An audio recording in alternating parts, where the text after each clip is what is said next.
Hey everyone, welcome back to the Retro Rider BMX channel. I'm going to be showing you some stuff today that I'm doing to this HARO F3 as far as modifications. I talked a little bit about this in the previous video that I just did, just to let you guys see what I had done to this bike.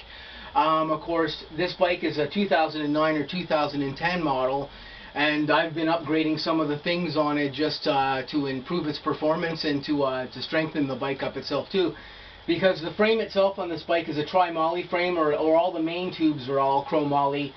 So I believe it's the head tube, the two main tubes, and the bottom bracket, perhaps the seat tube too, I'm not really sure.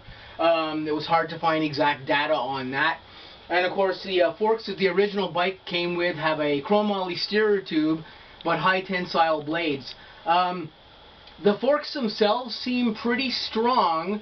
I found a little information on this bike that was a little bit weird, because some people said that the forks were entirely chromoly, and some people said that it was only the steerer tube that was chromoly. So I can't really determine exactly what the truth is of those two things. But for safety purposes, I'm changing the forks anyway to complete chromoly forks.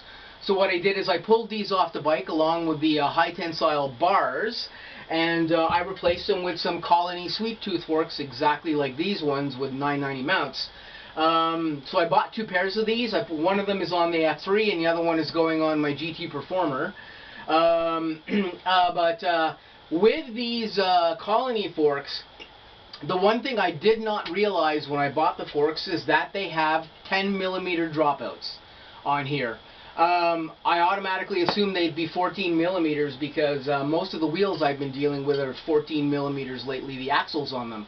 So what I had to do is I had to take these particular forks and I had to back the dropout out by grinding it out or filing it out. So I filed it out about maybe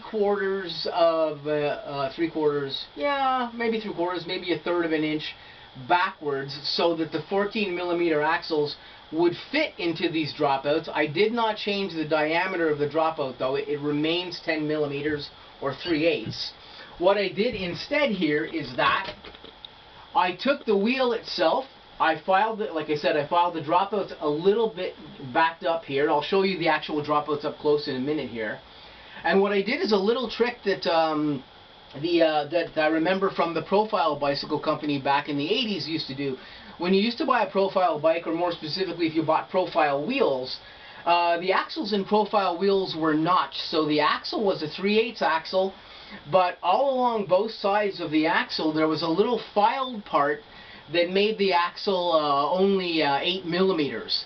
And what you would do is you would fit those Profile wheels in the Profile dropouts on your bike, then you would turn the axle a quarter turn, and that would lock the axle into the dropouts for safety reasons.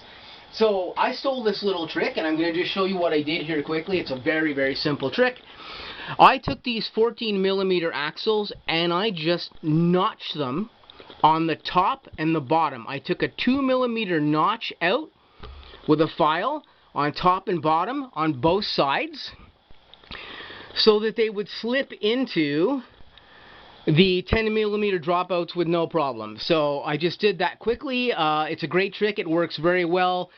It doesn't degrade the strength of the axle at all. These 14mm axles are really, really strong. I'm not worried about them snapping at all. And of course, at a later date, if I want to put a 10mm axle wheel into those forks, I can, because I haven't modified the actual gauge of the dropout. I've really just modified the slots in these axles, so these particular rims will fit on this bike.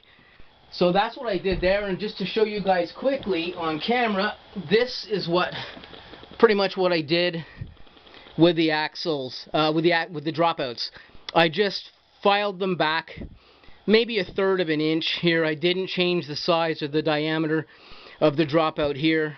I just backed them up so that the 14-inch axles would just slide back a little further into the dropout and be a little bit safer. They'd have a little bit more to grab onto when you tighten them down, because of course the axles are larger by 2mm the entire way around, and this just allows it to grab onto the dropout better because it goes and seats further into the dropout once it's filed a little bit further back here. So that's what I did with this particular F3 up until this point, besides changing the handlebars as well to the We the People Everlast bars. I'm going to be doing some other modifications to this bike. As I go along, I'm going to probably just show you the little mods that I do. They're very simple things that anybody who has a little bit of mechanical skill and engineering sense can do. And they're just really done to make the bicycle work without having to modify it too greatly. So that's what I've gotten up to this point, as well as replacing the headset with a conversion headset, a sealed conversion headset. It's made by a company called Damco. That's a local company that we have here. But it could have been replaced with a Mission conversion headset as well too. Mission makes a version of this headset that will fit this bike as just fine as well. So that's what I've done up to this bike up till now. When I get it set up, I'll show you some other stuff that I've done to it, and I'll keep you just up to speed with what I'm doing with these bicycles as I'm modifying them to ride them. Hopefully I'll get them both up and running, I'm hoping, by the end of this week, and I'll be able to start riding and having some fun with my buddies. So I just wanted to show you the stuff I was doing on this particular bike right now and just show you what I did to mod it. And hope you guys have a great day. I'll catch you soon in the next video.